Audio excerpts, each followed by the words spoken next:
Mabuti! Amen! Amen! Kapit natin dito sa arah. Meron tayong ano. Ano ba yung aking pwedeng tagasulat? Tagasulat ko. Kayo? Aba, ay meron pala tayong principal. Sige, sige. Wag. Nanay Pachi, si Nanay Pachi. Nanay Pachi, liga. Yung si Nanay Pachi, ito ay usay nito eh. Kaya ilagay muna natin yung mga dadaanan natin dito sa Bible. Kasi, halimbawa katulad ng kasulatan. Nanay Pachi, kasulatan. Banal na kasulatan. Para maunawaan natin maigay kasi madadaanan natin yan eh. Banal na kasulatan, kautusan. Kautusan ni Moses, law of Moses. Didefine muna natin saglit, unti-unti. Pag sinabi mong kautusan o law of Moses, ang una, ayan ang particular, ang ibig sabihin niyan, yung unang 5. Yung Genesis, yung Deuteronomy, yung Exodus, Leviticus, Numbers, 5. Yung unang 5, yan ang tinatawag na Law of Moses. Yan ang Bible ng mga Jew. Yes. Yan ay naisulat sa wikang Hebreo. Yan ang pinakaunang-unang limbag diyan. Nung panahon na dumating na yung mga ibang imperyo, na-translate naman yung Law of Moses na yan, o kautusan ni Moses, sa wikang Griego. Kaya nagtaaway dyan yung mga Hebreo at Griego, Nanay Pachi, no? Pero particular, yung tinatawag na kautusan ni Moses, andito yan sa Bible natin na yung unang 5. Yung unang-una doon, Genesis yung 5. Tinatawag din niyan na Torah.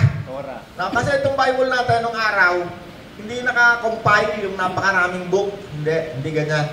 Yung tinatawag na yan na Torah, hindi yan libro, kundi yan nakarolyo. Nakarolyo yan, yung bilog na gano'n. Yung binubukan ganyan. Para mas maintindihan lang natin. Ngayon, habang dumadaan ng panahon, dumating na itong relihiyon ng mga Roman Catholic. Roman Catholic doon, nakarating tayo na Pachi sa Roma, nung isang linggo, doon sa Vatican, yung Roma, isa na yung bansa sa loob ng bansa ng Italy. Okay. Kautusan ni Moses, kasulatan. Sinabi mo naman kasulatan, banal na kasulatan. Ang tinutukoy naman dyan sa banal na kasulatan, lahat ng mga libro na nandyan na ginagamit sa maraming mga relihiyon ang tawag dyan banal na kasulatan. Kasi yan ay, sabi niya na Pachi, yan ay kinasihan. Kinasihan ng Diyos, ginagamit yan sa pagtuturo sa maraming uri ng relihiyon. Pag sinabi mo naman na mga isinulat na mga propeta, yan, pagkatapos ng 5, ang nagsulat ng mga propeta, after nung 5, particular para maintindihan natin, mga isinulat ng mga propeta ang tawag dyan. Hanggang sinulat ni Jeremiah, sinulat ni kung sino-sino. Diyan sa sinulat ng mga propeta, yung mga propeta na yan, meron din yung mga partikular kung saan siya sinusugo ng Diyos. Katulad ni propeta Jeremias. Si propeta Jeremias ay isang propetang tinawag ng Diyos para magpahayag sa bansang Israel. Kaya nga meron doon Jeremiah 29:11 Lying prophet. Sabi doon sa Jeremiah 29:11, ito ang plano ko para sa inyo. Plan to prosper you and to give you hope. Yes. Ano ba yan? Tama ba ako? And the future. And the future. Yeah. Pero, yun pangako. Pangako yun para sa bansang Israel. At hanggang sa ngayon, ang bansang Israel, hindi pa ganap ang kanilang kinabukasan. Kasi away-away pa nga sila ron Yeah. Lahat nga ng bansa, inaaway sila Ang pangako para sa mga hentil naman, tayo, yung pangako ni Jesus. Acts 10. John 10:10. Sabi ni Jesus, eto naman ang para sa inyo mga sumasampalataya sa akin, lahat na sumasampalataya. Ako'y naparito para mga tupa. Sino tupa tayo lahat? Lahat na tumanggap kay Kristo ay bigyan ko ng buhay na masagana. Yes. Buhay na masaya, ganap, at buhay na walang hanggan. Yeah. Sa Jeremias, walang buhay na walang hanggan Yeah. Yung pangako ng Panginoon, hindi lang pangako yung ginawa nga eh. Sa Jeremias nga, pangako pa lang eh. I know the plans I have for you. Pangako sa atin ni Kristo eh, lalakaran na lang natin eh. Yes. Pero hindi ko sinabi na huwag niyong paniwalaan yun. Kasi dito, sa pag-aaralan natin, meron ditong sinasabi, dito tayo ngayon sa Romans eh. Nanay Pachi, Romans tayo ha.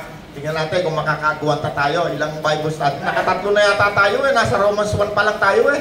Yeah. Okay? Kautusan ni Moses, banal na kasulatan. Ano pa ba yung ating pag-uusapan? Teka, Nanay Pachi, po ka muna. Tingnan natin kung meron tayong mga madadaan ng mga salita ng mga luma na kasi yung salita kung minsan din natin maunawaan. Yeah. Kaya dinidefine natin yung mga salita. No? Nung nakarang linggo, bago tayo nag-umpisa sa Romans, dinefine natin eh. So,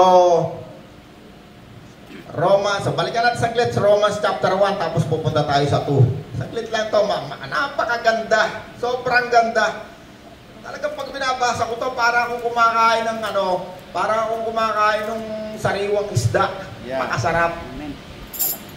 Romans chapter 1 mula kay Pablo, isang lingkod ni Kristo Jesus, tinawag upang maging apostol, yes. Hinirang upang mangaral ng magandang balita ng Diyos. Yes. Yan, didiinan ko yan. Magandang balita, si Apostol Pablo, tinawag na maging apostol. Yes.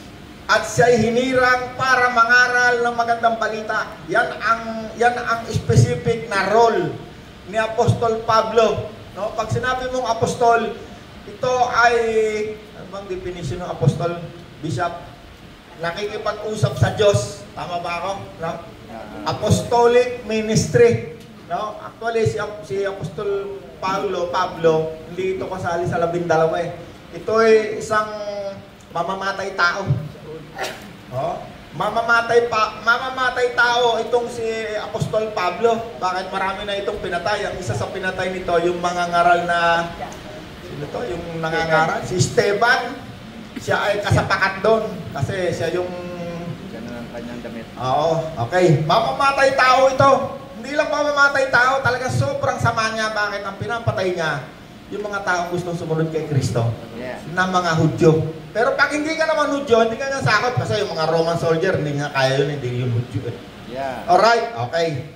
Dadaanan ko lang saglit to para makalayo tayo kasi pupunta tayo sa Acts chapter 2. Tingnan natin kung makakapunta tayo hanggang 4. Si Apostol Pablo, makangaral, isang apostol, ang ipinapangaral niya ay magandang balita. Yan ang very specific, kahit saan siya magpunta, yan ang kanyang lagi sinasabi. Sabi niya, makahikayat man lamang ako ng kahit isang sasampalataya kay Kristo. Yes. No, yan ang ginagawa natin every Monday. Kaya tayo mayroong Bible study.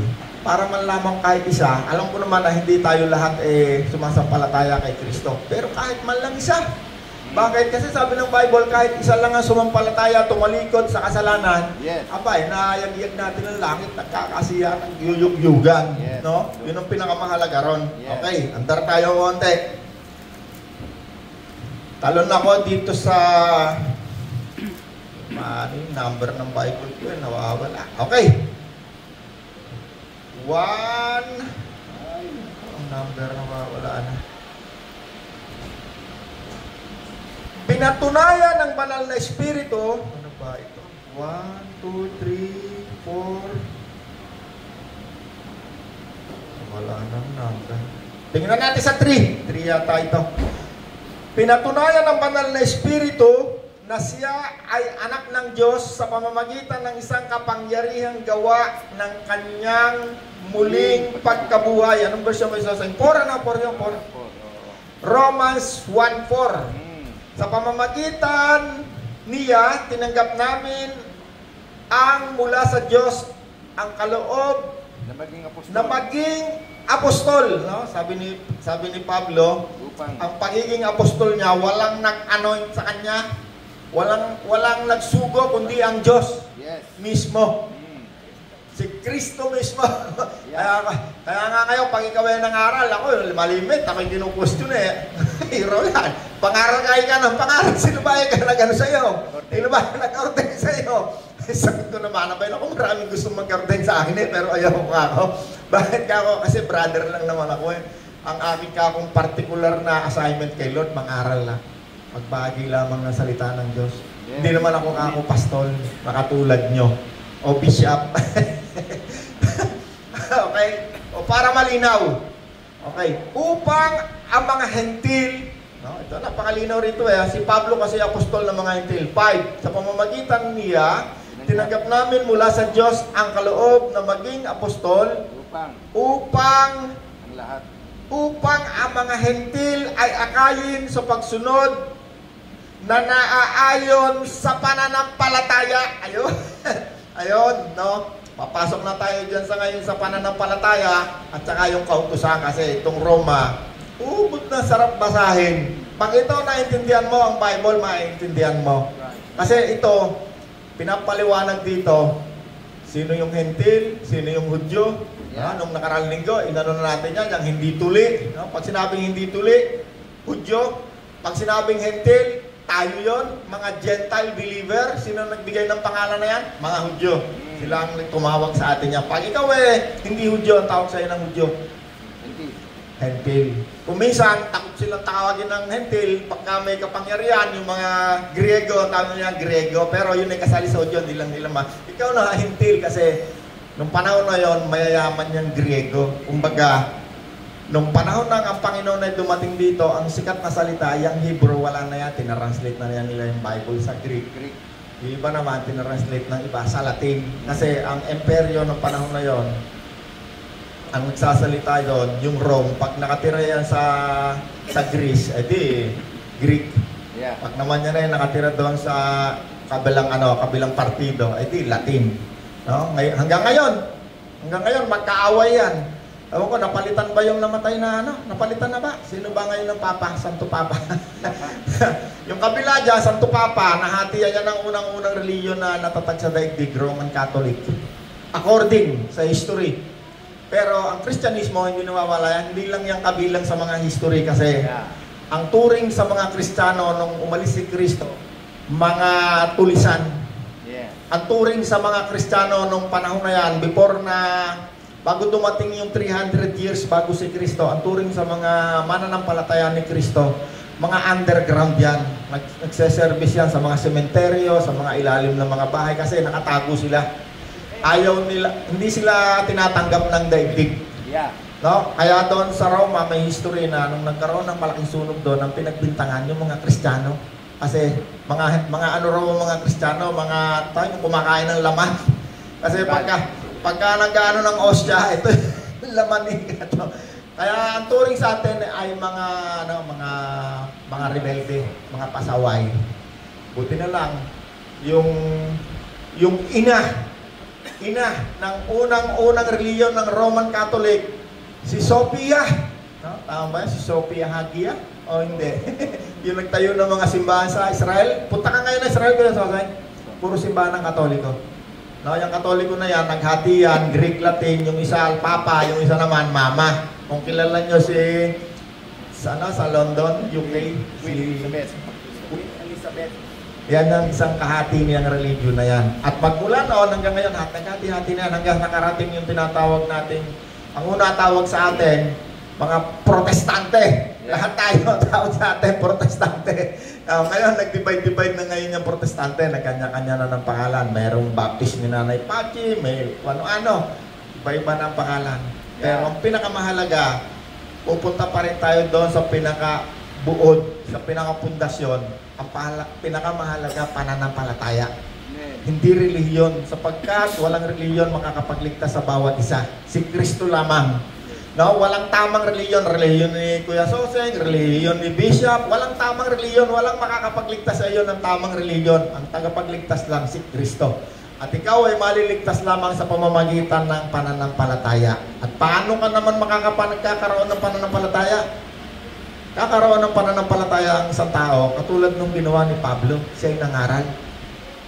Pag ang isang tao ay nakarinig ng pangangaral, diyan siya magkakaroon ng pananampalataya. Kaya sabi sa aklat ng Romas, dadaanan natin, paano ikaw mayroong mananampalataya kung walang nangaral? At paano naman ikaw mangangaral kung walang sinugo? Kaya tayo ngayon, pag may nagtanong sa amin ni Jesus, kayo ba'y sinugo? Sino pa nagsugo sa inyo? Abay, ang Diyos. Sagot din namin, ang Diyos.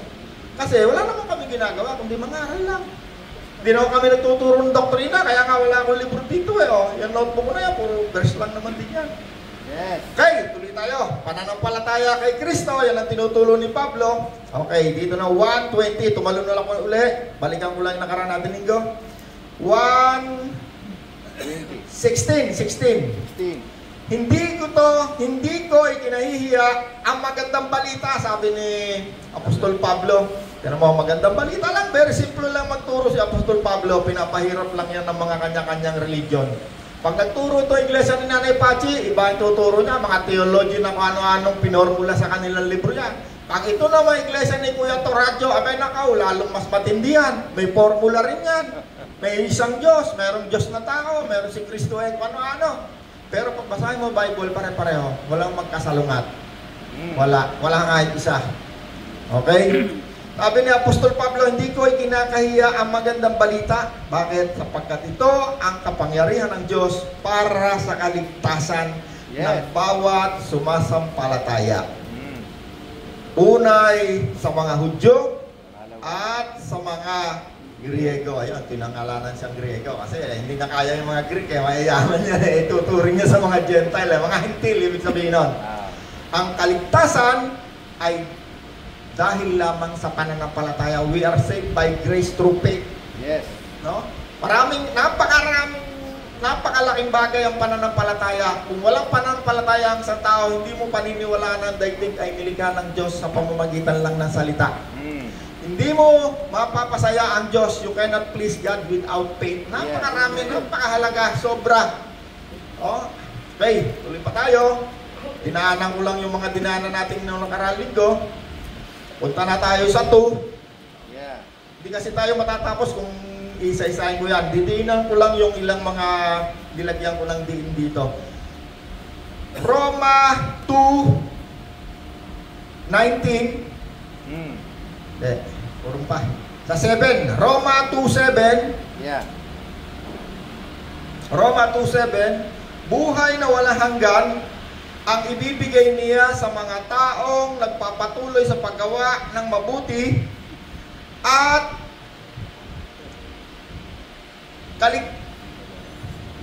may basa ako sa naguguhitan to nga akin eh. Sabi dito, at sige, kasosay. Sa 7. Hello, 7.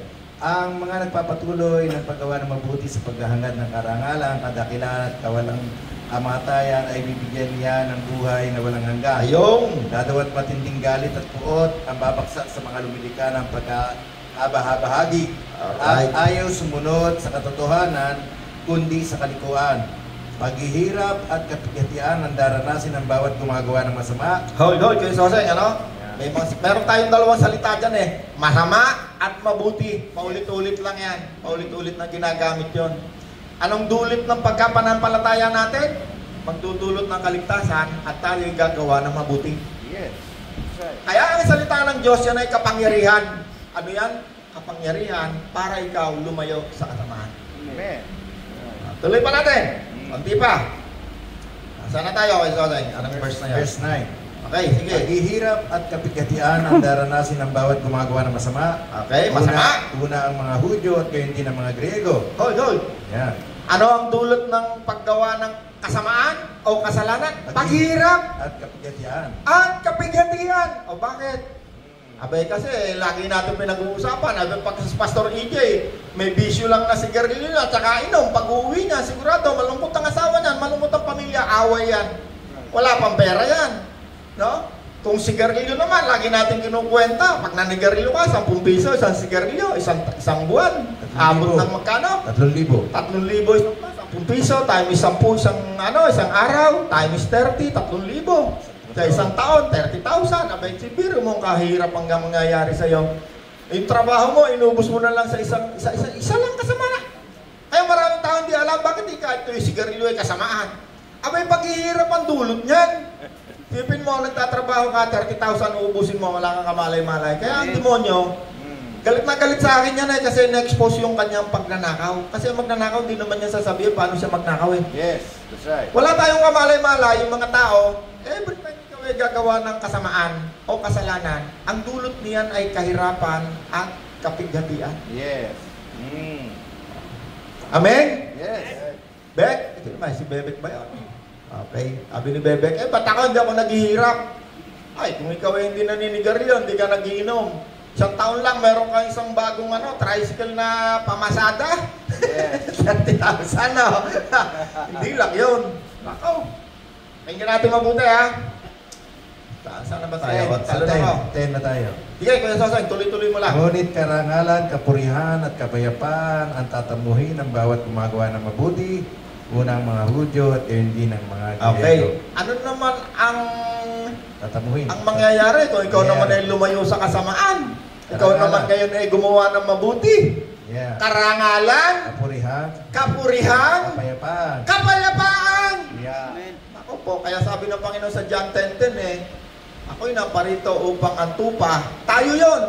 Ginawa na ng Panginoon to, hindi na ito pangako lang. Tulad doon sa Jeremiah na para sa mga, sa mga Jew, Ginawa na ng Panginoon. Naparito ako, sabi ni Jesus, para tayong mga tupa, bigyan ng buhay na masagana. Yes. Buhay na masaya.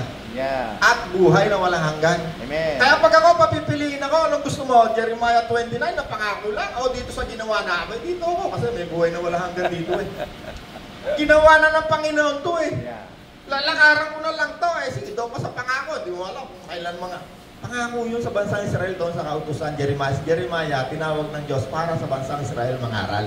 Pero kung gusto mong gamitin yun, okay rin naman, wala namang masama ron. Yeah. Pero para sa akin, dito ako sa pangako ni Kristo. Kasi itong bagong tipan, ito yung isinulat ng mga apostol. Yeah. Ito yung kasulatan na ang nagsulat ay mga apostol. Yung unang apat, ang nagtuturo doon si Kristo. Yeah. Yung unang apat, Matthew, Marcos, Lucas, Juan.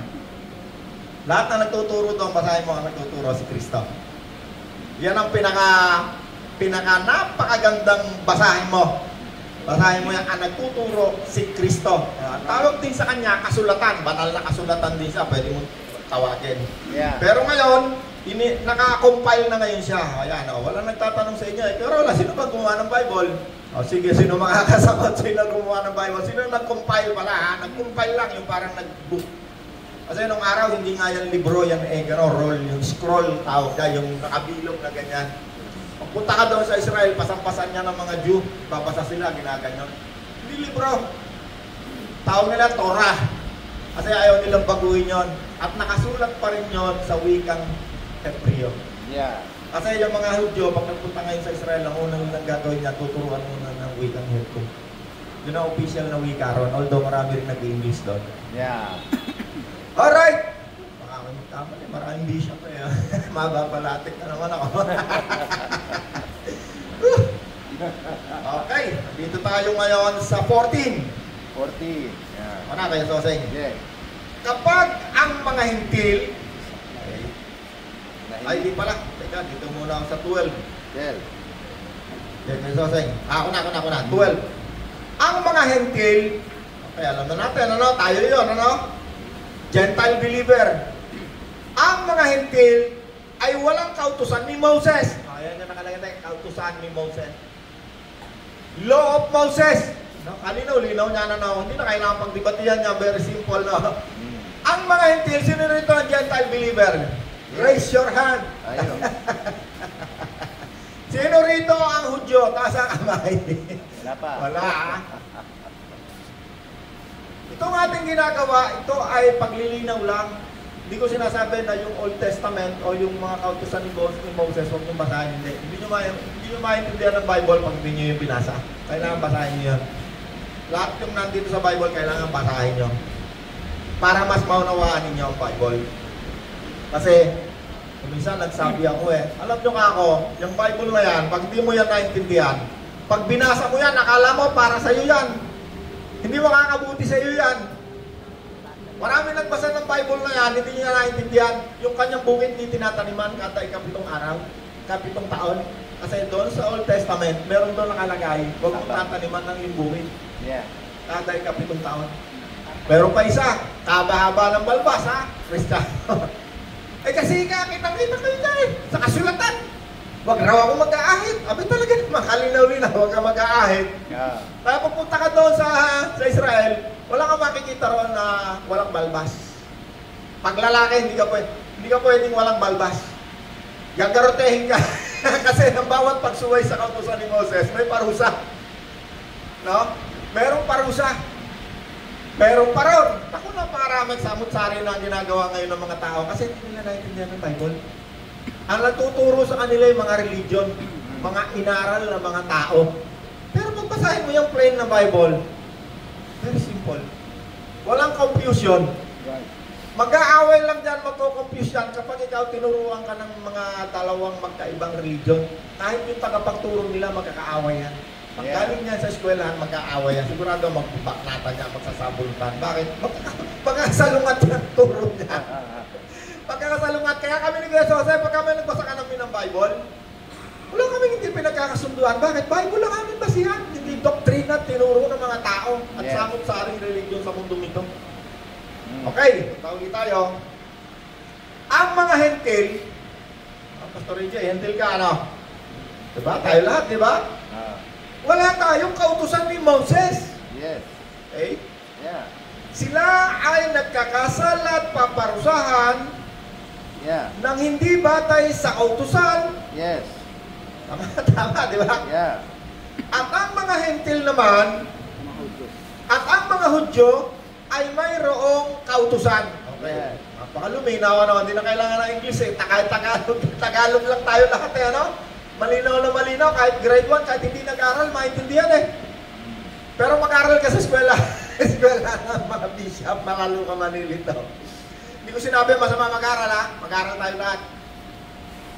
Maganda yan para sa atin. Kaya lang, unahin mong aralin itong salita ng Diyos. Para hindi tayo maligaw. At ang mga Hudyo naman ay merong kautusan. Sila ay nagkakasal at hahatulan batay sa kautusan. Okay. Siyempre, itong sa Law of Moses, napakarami diyang utos. No? Meron diyang tinatawag na andyan yung mga yung sa pagsamba, yung mga rules, mga regulations sa pagsamba, nandyan lahat. No, ang tawag doon, ano yun? Kautusan ni Moses, meron din dyan yung mga, ano ba tawag dito sa atin? Yung mga local law. Andyan din yan. Lahat ng uri ng krimen nandyan, ng mga parusa nandyan. Civil law. Yeah. Oo, nandyan. Yung mga crime, pag ikaw nagnakaw, nakaw ka, putol kamay mo. At hanggang sa ngayon, napakaraming bansa ang gumagamit niyang tinatawag na law of Moses. Yung mga ISIS, punta ka dyan sa mga ISIS, ang ginagamit niya yung law. Yan ang kanilang pinakabatas, kasi yan ang talagang batas. Ang tawag naman natin dyan, kung tayo Gentile, ang tawag natin dyan sa aligang batas. Pero hindi yan. Naggawa tayo ng mga batas kasi kaya meron tayong eleksyon. Mga mambubutas natin, mga congressman natin, tawag dyan mga mambubutas, mambabatas. Yan ang gumagawa ng batas. Kanya nga lang, nakakalungkot, iba ang yung korupsyon sa ating bansa ay talagang Pero tayo malungkot kasi panahon pa naman ng Panginoon, nandiyan ang korupsyon. Hindi na siguro mawawala yan. Parang mabawasan, pero hindi na mawawala. Yes. Kasi part na yan ng part na ng, kumbaga, cancer na yan ng daigdig. Yeah. Okay? So, malinaw, tayo ay hentil, ang mga Hudyo, yan yung Law of Moses. Alright. Okay. Nandito na tayo 15. Sapagkat hindi ang mga nakikinig sa kautusan, kundi ang mga sumusunod dito ang siyang pawawalang sala ng Diyos. Siyempre, kung ikaw ay nakikinig dyan sa kautusan, kung ano yung sinasabi dyan, edi, yun ang dapat mong ipamuhay. Kung ikaw naman ay, tuloy pa rito, kapag ang mga hentil, tayo yon na hindi saklaw ng kautusan ay gumagawa batay sa panuntunan nito, ayon sa kanilang likas na pag-iisip, ito'y nagiging kautusan na para sa kanila. Kaya yan, no? Kapag ikaw ngayon, si Nanay Pachi, sabi niya, ay hindi, gusto ko dito sa kautusan susundin ko ito. Alam niyo yung kautusan na yan, Bishop EJ, ilan ba yung utos na yan?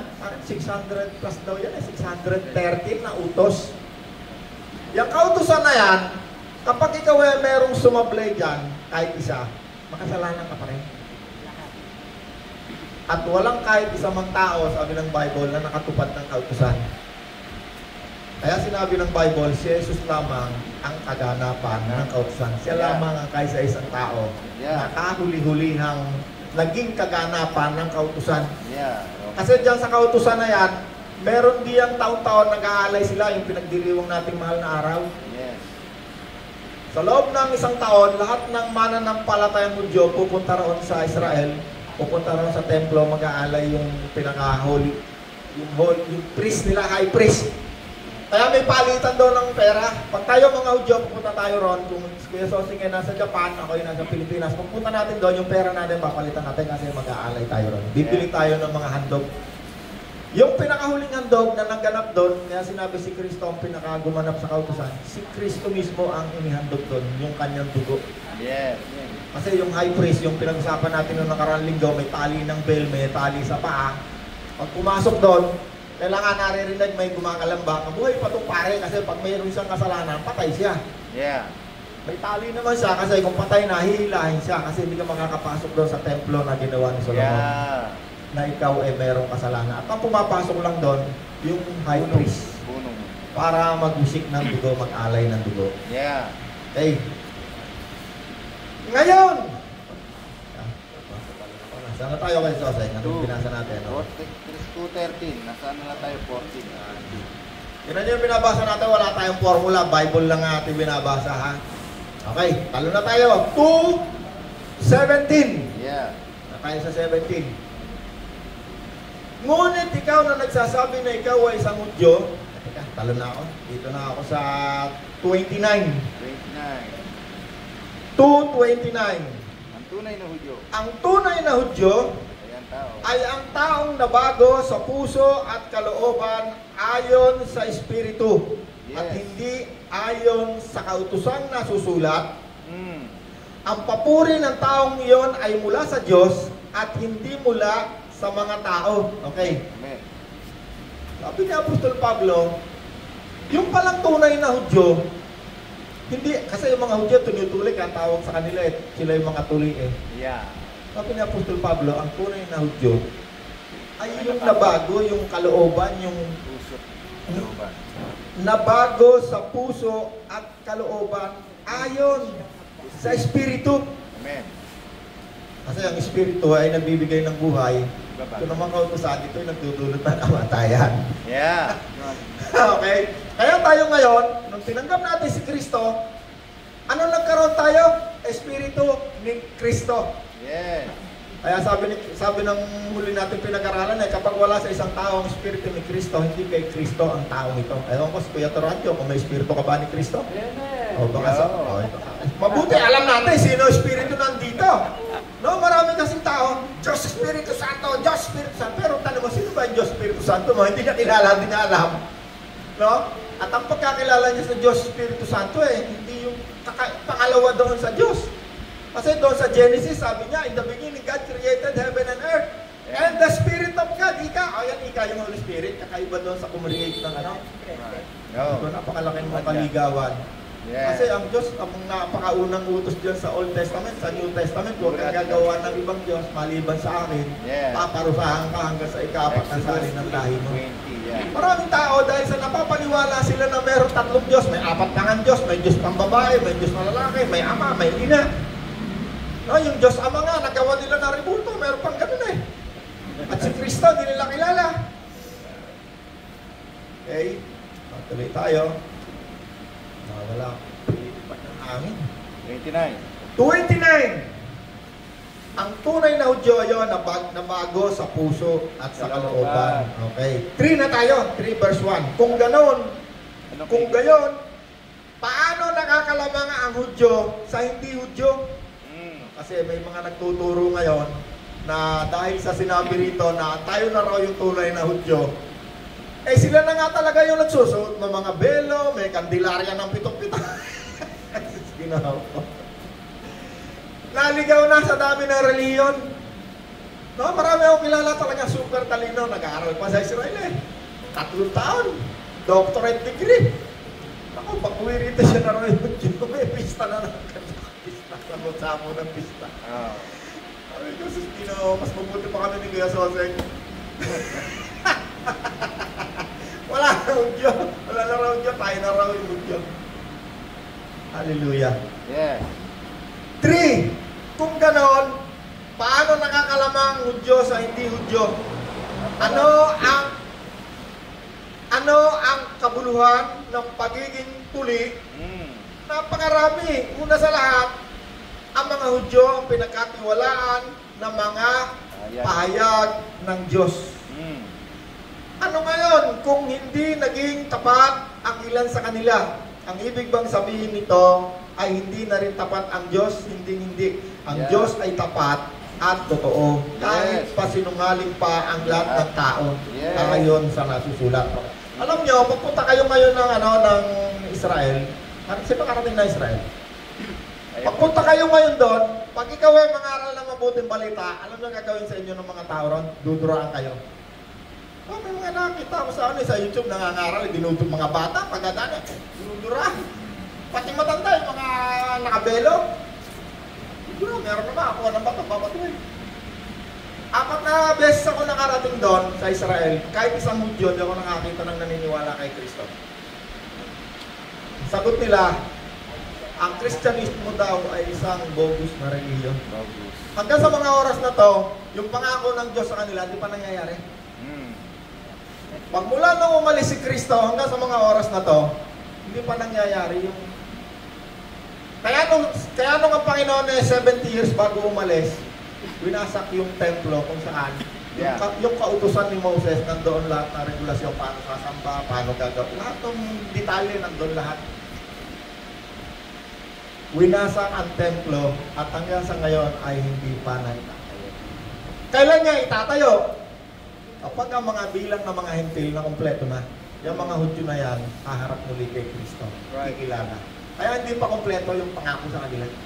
Hanggang ngayon, kapag ikaw umayaw kay Kristo, bawa, nangangaral ako ngayon, no? Tungkol kay Kristo, mabuting balita, pananampalataya.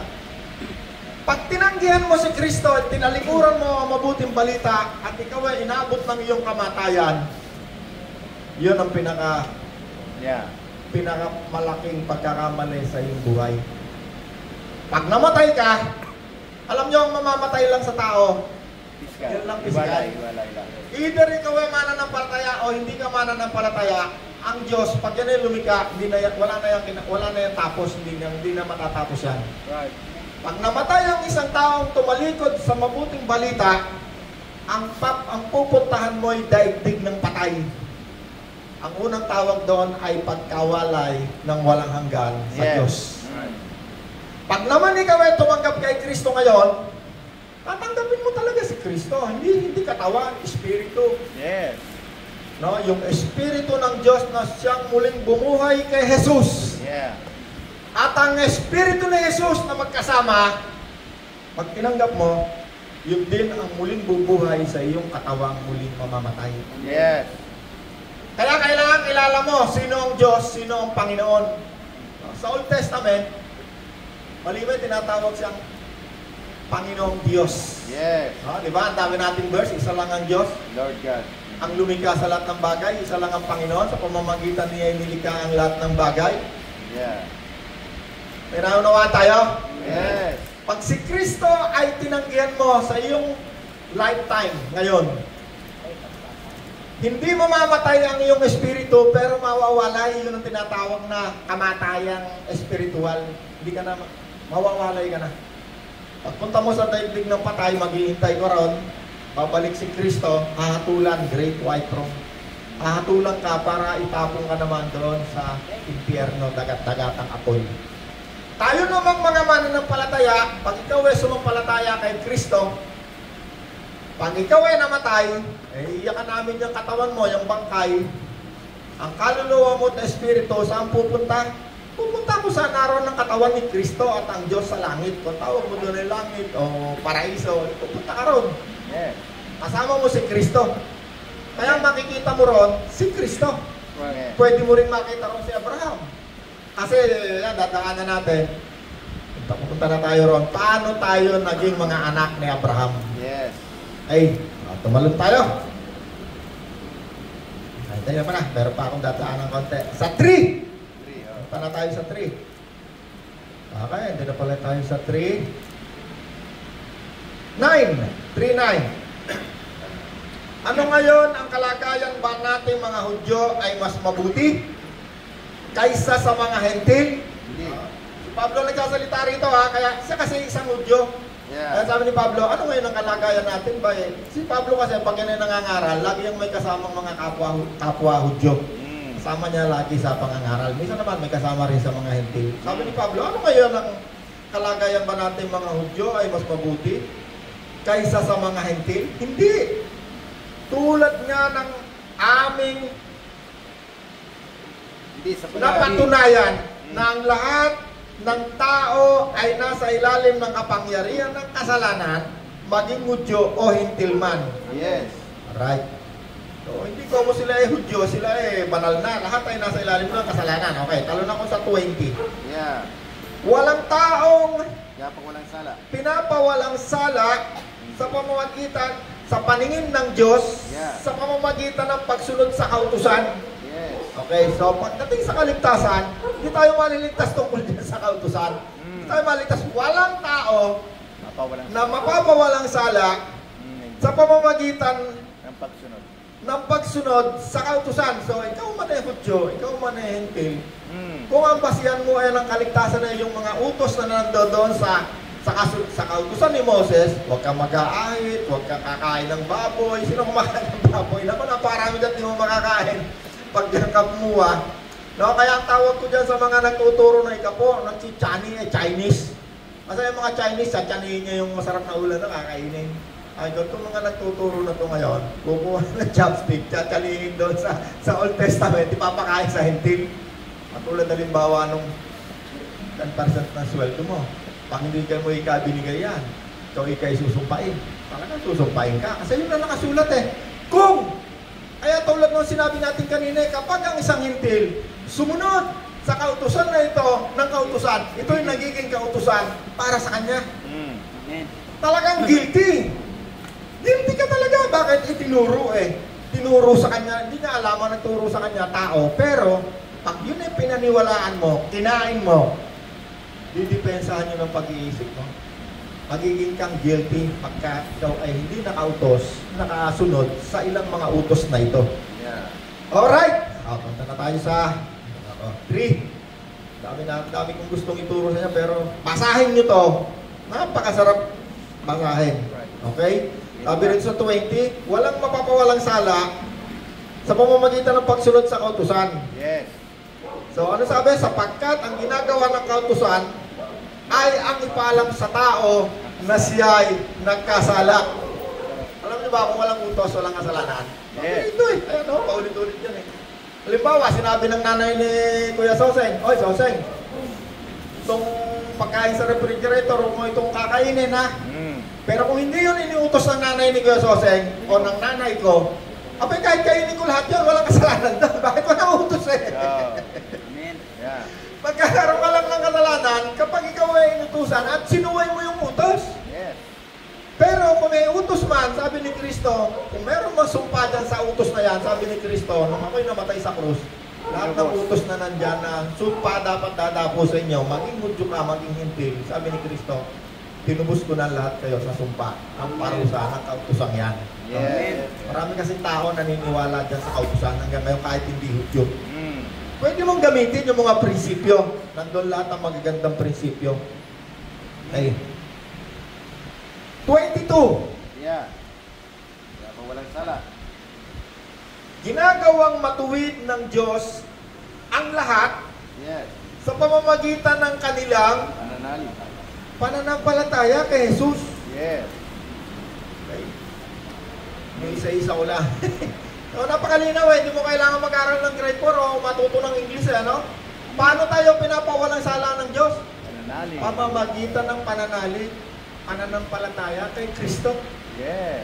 4. Punta na tayo sa 4. Mm. Okay, 3:27. Yeah. 3:27. Kaya't ano ngayon ang ating may pagmamalaki? Wala. Wala. Ito kayo pupunta ngayon tayo dito kay Bishop. Kasi marami nagmamalaki, kaya raw siya naligtas kasi meron daw siyang ginawa Tama kay Jose, mayroong mga tao nagmamalaki. Ang kaligtasan daw ay hawak nila sa kanilang kamay. Yes. Buti na lang nagbago na pag-iisip kada kakausap natin dalawa. Kaya, ano ngayon ang ating may pagmamalaki? Wala. At bakit naman may magmamalaki? Dahil ba sa ating pagsunod sa kautusan? Hindi. Kundi dahil sa ating pananampalataya, pananalig kay Kristo. Kung gayon, maliwanag na sa pananamagitan ng pananampalataya ay tinuturing na matuwid. Yes. Ang tao, Amen. hindi sa pamamagitan ng pagsunod sa kautusan. Yes. So, paano tayo maniligtas? Pananampalataya. Paulit-ulit lang yan ako sandap. Binibilang ko, ilang beses yung sinasabi pananampalataya, mahigit sa 20 paulit-ulit. Amen. Pananampalataya, tinuturing matuwid ang isang tao hindi sa pamamagitan ng pagtupad sa kautusan. Okay, dito na, sa core na tayo. Ayan na. Ito, napakaganda nito. Tungkol naman kay Abraham. Bakit tayo tinuring ng mga anak ni Abraham? Yeah. Okay. Romans 4. Okay, naunawaan ba kayo? Taas nga kamay kahit mayroon konti lang naunawaan kasi itong bagay na to, talaga itong mahirap unawain. Yes. Come on. Pero pag nasa inyo ang Espiritu ng Diyos, maunawaan nyo. Right. Parang ang kumain ng steak. Yeah. No, yung steak, yung napakasarap na pagkain, ang pag nabasa ko to, parang kumakain ng isda sariwa kasi yung isda sa akin yung special. Lalo na yung mumuray sa palengke na sariwa-sariwa na pre. Naku, kahit araw-araw ko kainin niya para akong ano. Okay. 4. Tungkol naman kay Abraham. Yan. Tungkol kay Abraham na ating ninuno. Ano naman ang masasabi natin? Ano ang kanyang karanasan tungkol sa bagay na ito? Yeah. Kung itinuring siya ng Diyos na matuwid, dahil sa mga nagawa niya, may pagmamalaki sana siya. Yeah. Ngunit. Di ba si Abraham nandun sa langit nakita nung namatay na nandun sa impyerno Amang Abraham! Di ba? Nakita siya rin Pero si Kristo wala pa raw kasi hindi pa siya nababa sa lupa. Yeah. Kaya si Amang Abraham. Okay. Alam niyo ba na tayong lahat pwede rin tumawag kay Abraham na Amang Abraham? Yeah. Bakit siya? Sapagkat si Abraham ang ama ng mga sumampalataya. Correct. Okay, tingnan natin May pagmamalaki sana siya. Ngunit, wala siyang may pagmamalaki sa paningin ng Diyos. Yeah. Ano ang sinasabi ng kasulatan? Si Abraham ay sumampalataya sa Diyos. Yes. Happy Belila. Dahil dito, siya ay tinuring ng Diyos na matuwid. Yeah. Ang ibinigay sa taong gumagawa ay hindi itinuturing na kaloob kundi bayad. Yeah. So walang ginawa si Abraham sumampalataya rin sa Diyos hindi naman siya binayaran ng Diyos kundi siya ay sumampalataya rin. Okay? Kundi kabayaran. Ngunit ang hindi nananalig sa sariling mga gawa kundi sumasampalataya sa Diyos na nagpawalang sala sa mga kasalanan ay itinuring na matuwid Yes. ng Diyos. Okay. Sumampalataya si Abraham, Kanino siya sumampalataya? Sa Diyos. Yeah. Si Abraham kasi, meron niyang isang katangian tawag daw, monolithic ba? Yung isa lamang ang Diyos, Diyos na lumikha sa lahat ng bagay. Yeah. Ang mga Muslim, ganyan din, monolithic faith din na. Alam niyo tayo, ganun din Ang mga apostol, pag nangangaral yan nakita niyo nung nanalangin, O Diyos na lumikha ng langit at dagat. Yeah. At ng lupa at ng monolithic din ang Diyos na lumikha Alam niyo ba si Abraham sumampalataya din kay Kristo? Yun ang naniniwala, sumampalataya sa kay Kristo. Yeah. Ha? Saan, Nanay Pagit? Paano mo mapapatunayan si Abraham may sumampalataya kay Kristo? Ayun! Sakto! Sino nagturo nun? Si Kristo mismo. Sinabi ng Panginoon sa John 8:56 hanggang 58. Masahin mo kayo ito. Napakaganda. Sabi ko, bakit si Abraham sumampalataya lamang sa Diyos? Naging ama ng mananampalataya. Nagkaroon pala si Kristo, ang Panginoon, ng revelation kay Abraham. Yeah. Na hindi sinulat sa Old Testament.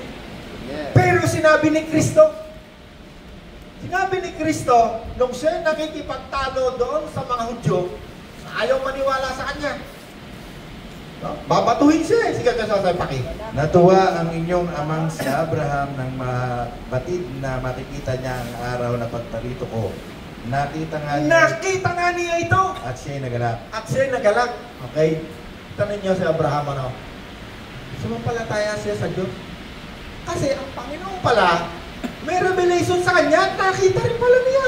Amen. Ipinahayag din pala sa kanya ni Kristo kasi si Kristo mismo nagsasalita dyan eh. Right. Nung sinasabi ni Kristo sa mga Hudyo, ako tanga may isa, ayaw nilang maniwala eh. Mahaba yung diskusyon na yan eh. Diyan saan? Yeah. Akala ko nga magsusuntukan yan eh. Talagang siga. Palagay ko, sigaw niya, mainitan eh. Kasi ayaw nilang maniwala sa mga sinasabi ng Panginoon eh. Kaya sabi sa kanila ng Panginoon, kung ayaw niyong maniwala sa sinasabi ko, maniwala na lang kayo sa ginagawa ko. Sino ba makakapag-utos sa nature, sa dagat? Makakapag-buhay ng patay, ng sakit na ketong, eh, mga bagay na hindi kayang gawin ng tao, kaya nyo gawin. Yes. Sabi ng Panginoon, kung ayaw nyo maniwala sa akin, maniwala kayo sa mga ginagawa ko. Patay, bubuhayin. Yes. Sa 5,000, pakakainin. Yeah. Alright. Tuloy pa natin. Mm. Dahil sa kanyang pananampalataya sa 5, kaya't tinawag ni David na pinagpala ang mga itinuring ng Diyos na matuwid. Yes. Nang hindi dahil sa sarili nitong mga gawa. Yeah. Okay? So, ano sabi ni Haring David? Mapalad. Malamang si Haring David, baka may revelation dito tungkol kay Kristo. Yes. Malamang! So, paano ang kaligtasan? Kasi sabi rin sa una natin binasa sa 4, si Abraham, sumampalataya yan, di pa naman tuloy eh. Nag-umpisa yung sumampalataya nung nagkaroon siya ng revelation tungkol kay Kristo. Yeah. Yun ang umpisa. Alright. Woo! Alayo tayo na. May aras pa tayo, Rod? Wala na po. Wala na. Parating tayo sa 4. Kaya, tapusin na lang natin. Yes. Tapusin na natin. Ganda to eh. Sa 9, ang pagpapala kaya ito ay para lamang sa mga Hudyo. Hindi. Ito ay para rin sa mga hindi Hudyo. Yes. Sinasabi natin, batay sa kasulatan, Na walang sala. na itinuring na matuwid ng Diyos si Abraham dahil sa kanyang pananampalataya kay Kristo. Ngayon, dinagdagan ko na kasi si Kristo nag-reveal eh. Yes. Dahil sa pananampalataya ni Abraham kay Kristo. Okay. Yes. Itutuloy ko lang. Besos ay pakibasa. Sa 12, Oo, tuloy-tuloy mo lang. kaya hindi naman siya ang ama ng mga tuli. Hindi lamang dahil sila'y tuli, kundi dahil sa sila'y nananalig din, tulad ng ating ninunong si Abraham bago siya tinuli. Right? Yeah. Pinangako ng Diyos ni Abraham at sa kanyang lahi na mamanahin nila ang sanlibutan. Hindi dahil sa pagsunod niya sa kautusan, kundi dahil sa pananalig sa Diyos at sa gayon siya ay pinawalang sala o ginawang matuwid. Okay, didiinan ko lang. Kaya't siya ay naging ama Yeah. ng lahat ng sumasampalataya sa Diyos. Yes. Kung ang tawag natin kaya, pwede na natin tawagin amang Abraham. Ginawa kitang ama. Kasi ama siya ng lahat ng sumasampalataya, sabi sa Bible eh. Yes. No? Kaya nga tayong mga hintil, yung lahat ng pagpapala doon sa kautusan ni Moses, tumuloy-tuloy sa atin. Amen. Yung sumpa pinutol ni Kristo. Yes. Kahit na tayo ay hindi sumusunod roon sa kautusan ni Moses, yung lahat ng pagpapala tumuloy sa atin dahil sa pananampalataya ni Abraham. Amen. Amen. Kaya tayo ngayon mga hintil, tayo ang daluyan ng pagpapala ng lahat ng pagpapala na inilagay ng Diyos doon sa kautusan at Yes. hanggang dito sa New Testament. Amen. Bakit? Kahit tumuloy sa atin ang biyaya dahil kay Abraham na sumampalataya rin kay Kristo. Yes. So pwede pa na natin tawagin din si Abraham, kapatid na Abraham. Yes. No? Pero dahil lang siya na tawagin natin siyang amang Abraham dahil siya ay isa sa unang sumampalataya sa Diyos. Amen! Yes. Woo! Yes. Napakasarap pag-usapan ng salita ng Diyos na Ikaw ang hari at tagapagligtas. Mahal mong pangalan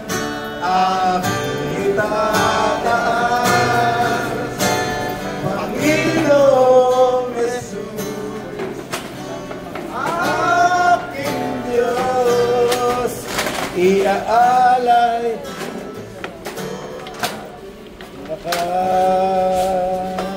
Hallelujah. Tayo manalangin muna. O Diyos, mabuti. Salamat po. Sinasampakan namin ngayong umaga. Salamat